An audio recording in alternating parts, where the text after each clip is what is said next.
Hello everyone and welcome to Markets Analyzers. In this video, I will try to cover latest global news updates, markets trends and important stocks news updates. With introduction done, let's get into the video. Today Nifty fell by 302 points and closed at 21,150 and Bank Nifty fell by 425 points and closed at 47,445. In morning session, Nifty hit a new all-time high again today, but in second half, to be precise, exactly from 1 o'clock, Nifty started to correct downside and the fall was also very intense. Nobody was expecting this sudden fall. I personally did not expect such a huge fall. I was expecting some consolidation or slight correction downside, but not close to 500 points fall from day's high. For people who are observing markets in recent times, they will get two questions after today's fall. First, why did markets fail today? There are 5 to 6 factors which could be the reason. I will explain all those reasons and in the end, I will tell my personal take on those factors. And the second question is, this is the big $1 million question. It is, as the market's trend changed, will markets start to fall from now? If they start to fall,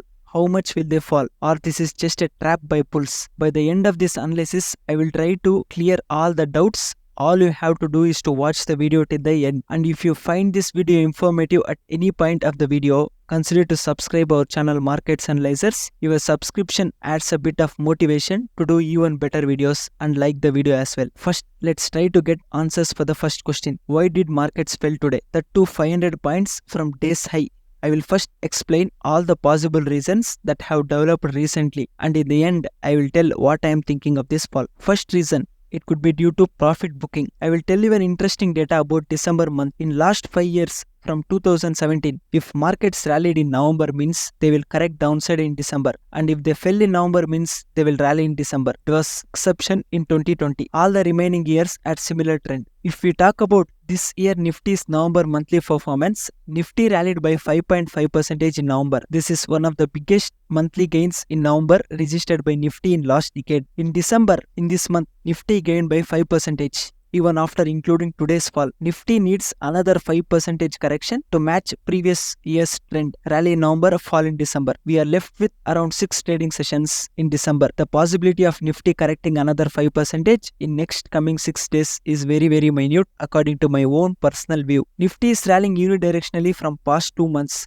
Just one day's fall should not be thought as a trend reversal is what I think. It could be a trend reversal and Nifty might fall from here, but I would rather take this call after looking at least 2 or 3 days of price action. I would advise you not to take an immediate call, just wait for proper confirmation. Don't act on single day's price action. Next factor is rising COVID-19 cases. Recently, COVID subvariant JN1 cases has been rising. Kerala alone reported 292 new active cases of COVID-19 and 3 deaths yesterday. Union Health Minister is also reviewing the present situation, and today Pharma Index also fell by 1.6%. It is not a big event as of now. Let's see how this turns out in upcoming days. The third factor is rising tensions in Red Sea region. Recently in Middle East region, Yemen's military organization Houthi forces have attacked ships in Red Sea. After this incident, Greece advised commercial vessels sailing in Red Sea to avoid Yemeni's water. Greece has close to 20% of world's carrying capacity through commercial vessels, and 12% of entire world shipping traffic passes through the Red Sea. If this event escalates, it has the potential to disrupt movement of ships in those areas. It could lead to supply chain disruptions as well. That's the reason why crude oil prices are also moving upside. The next factor is overvaluations in small and mid caps. Today, not only Nifty fell, the selling was seen across the board. Mid caps fell by 3.2%, small caps fell by 3.6%.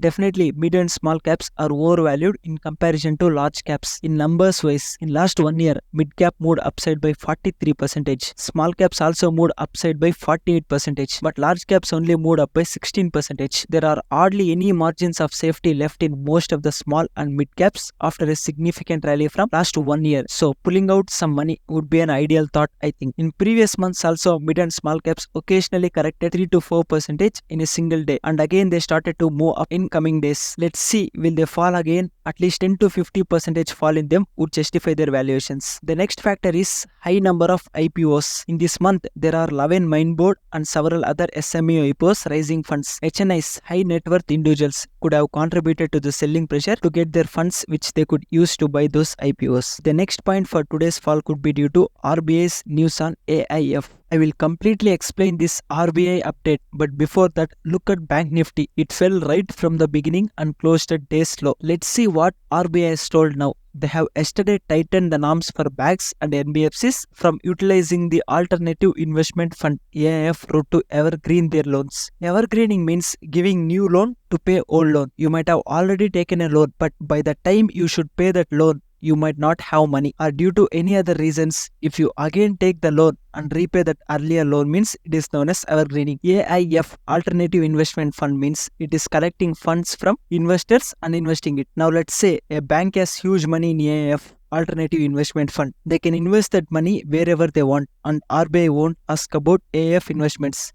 It won't come under RBI radar. Let's take, for example, a bank has some investment in some company. For example, let's take SBI as the bank and ITC as the company. SBI has some investments in ITC through AIF scheme. Now, ITC has taken some loans from SBI. SBI has invested in ITC and they also given loan to ITC. Now, ITC is unable to pay the loan. Now, what ITC does is they will again get a new loan from SBI to repay that old loan. I hope you have understood what I am trying to tell you. This is a way in which banks can misuse AIF funds. Now, according to RBI new policy, in any regulated entity, either banks or NBFCs, through AIF scheme, if they make an investment in a debtor company, means then those entities is required to exit the scheme within 30 days. If they could not exit in 30 days, means then banks and NBFCs must make a 100% provision of such investments. They should take those amount from bank's profit and they should keep it aside as provisions. I hope you got a clear picture by now what this AIF new policy by RBI means. Regulated entities should not invest through AIF scheme in the companies to which they have given loans. What are the negatives in this? There are two notable negatives, which are: first one, basically they should exit their AIF scheme by 30 days. AIFs are also a type of investments. What if the value of those investments are low at present? They still have to exit